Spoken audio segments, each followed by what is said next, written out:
What's going on, Flicks Talkers? Welcome back to another movie review. This time, I'm going to give you guys my honest thoughts on the new film F1, aka F1 the movie. I'm going to give you guys my pros, my cons, and if you guys should check it out on the biggest screen possible this summer. Now, this film is PG-13. It does have a runtime of 2 hours and 35 minutes, and it is directed by Joseph Krasinski, who also did Top Gun Maverick. And I'm going to get this out of the way right away, that once the credits did roll on this film, I stood up and I had that feeling when I finished Top Gun Maverick, and it was so cohesive, just the feelings that Joseph Krasinski brought to this film as a whole. Now, before I give you guys my spoiler-free thoughts, here is a quick synopsis for the film F1. In the 1990s, Sonny Hayes was Formula One's most promising driver until an accident on the track nearly ended his career. 30 years later, the owner of a struggling Formula One team convinces Sonny to return to racing and become the best in the world. Driving alongside the team's hotshot rookie, Sonny soon learns that the road to redemption is not something you can travel alone. Now, another thing I want to get out of the way is I am in no way, shape, or form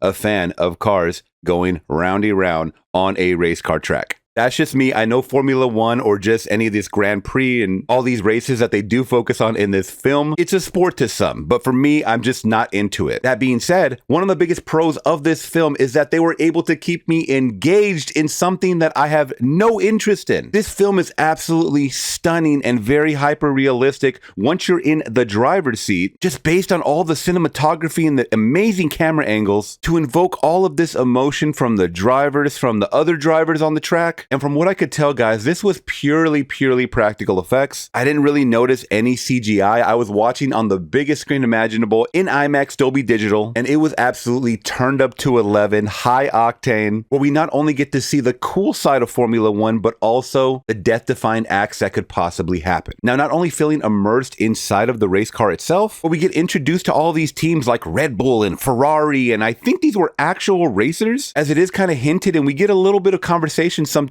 with these characters that pop up for 2 seconds, but you could tell that's possibly a real racer. So I do appreciate the authenticity to this world. As I did hear, this film has a budget of over 300 million. That's incredible. But then again, we are traveling the world, and once again, all these elaborate sets that aren't even set pieces. These are actual tracks. So once again, I think this is the real deal. And if you're into F1 or just racing in general, like a NASCAR Grand Prix, what have you, I think you guys are going to dig this one. Now let's get into some of these performances, because I think the performances are damn near as strong as the stunts themselves. Starting off with Damson Idris as Joshua Pierce. Now, I've never seen this kid on screen. I looked up his IMDb. He is from the show Snowfall, which is a popular one. Either way, this is my introduction into him, and I thought he did a really good job of someone who is a rookie. He's part of like the worst team in the racing world, and his contract is pretty much up, so he can go wherever he wants to, but he is still clinging onto this Apex team with a little shred of hope that they will move forward and he will be the face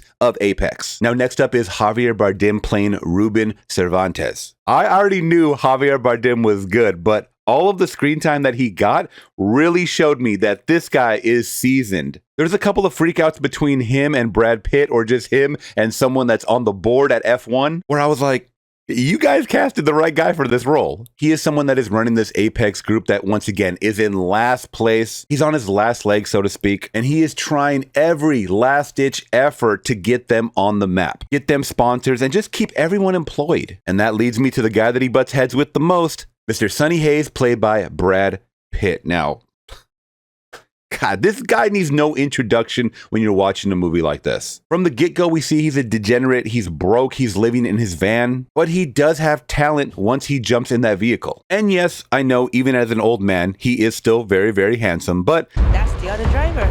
You say he was old, he not that old. That's a handsome man right there.